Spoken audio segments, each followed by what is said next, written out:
இப்போது புதிய அறிமுகம் ஆச்சி ஹோட்டல் சாம்பார் 50 கிராம் ரூபாய் 20 மட்டுமே.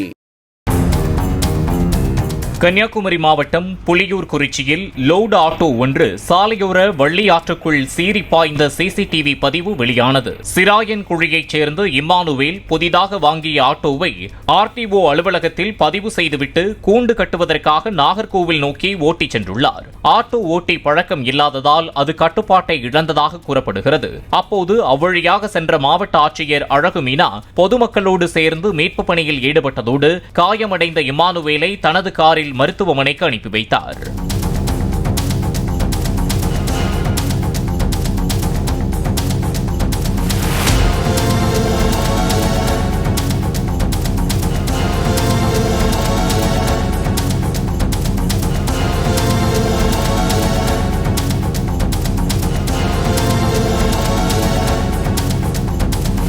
இப்போது புதிய அறிமுகம் ஆச்சி ஹோட்டல் சாம்பார் 50 கிராம் ரூபாய் 20 மட்டுமே. பிளே ஸ்டோர் மற்றும் ஆப் ஸ்டோரில் இருந்து பாலிமர் செயலியை QR கோடு மூலம் பதிவிறக்கம் செய்யுங்கள். செய்திகளை உடனுக்குடன் பெறுங்கள்.